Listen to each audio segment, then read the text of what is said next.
Story time. I babysat a lot of kids in my neighborhood, and there was this one night that I was babysitting a 2-year-old. It was around 10 o'clock at night, so the kid was sleeping, and I was just sitting in the living room. In the living room, there was a big TV, a couch, and then behind me, it was a wall with a giant window. So it was really late at night, I had nothing to do, so I was Snapchatting my friends. If you Snapchat anybody, I'm sure you know that sometimes you Snapchat really fast. You don't even know or look at what you're sending. I was mass snapping all my friends, and then one of them replied 10 minutes later. And he said, "Who's that guy behind you?" And I turned around and no one was there, so I'm like, he's playing a joke on me. But then I get another Snapchat from this friend I had, and she lives all the way across the country. They don't know each other. And she said, "I think there's someone outside." So I was really freaked out because I was alone, there was a giant window behind me, apparently there was someone outside. I wasn't gonna call the child's parents because I didn't want to freak them out, but I was scared.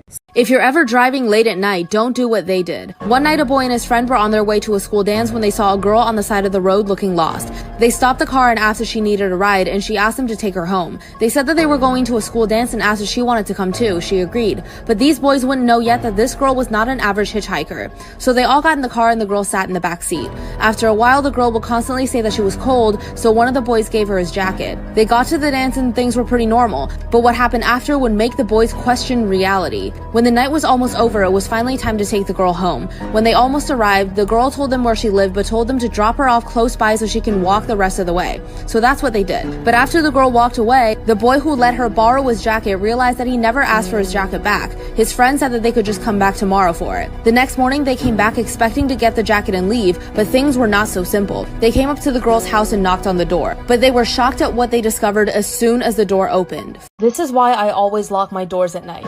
There was once a boy who got up in the middle of the night to go to the bathroom. While in the bathroom, he hears loud noise and wanted to go investigate.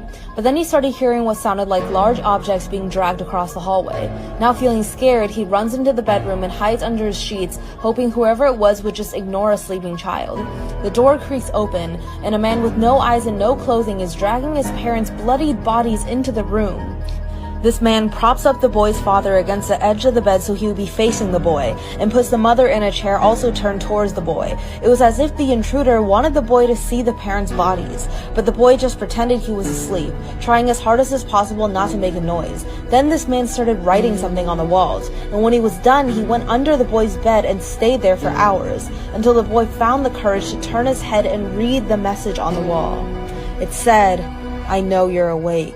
I work as an assistant for a really big fashion company. We had a defective wedding dress and my boss asked if I knew anyone we could give it to. My best friend recently got engaged, so it was perfect.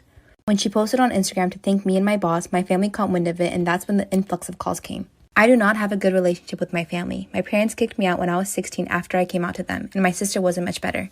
They demanded to know why I gave the dress to my friend and not to my sister. I didn't even know she was engaged. They suggested I try to take it back from my friend, as family should always come first. My sister even tried to call my boss to complain. I just got off the phone with my mom, and this is how the conversation went.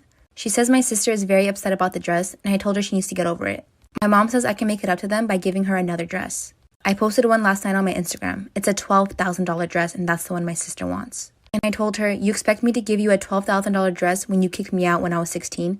My mom says, "That was a long time ago, and we're talking about your sister, not me." When I refused to give the dress, my mom says the least I can do is help her buy one.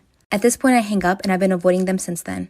I was a product of an affair between my mom and dad. My mom was already married and had a 1-year-old daughter. She wanted to abort me, but my dad begged her and paid her a hefty sum. She signed over all rights, and I didn't see her for my 14 years of life.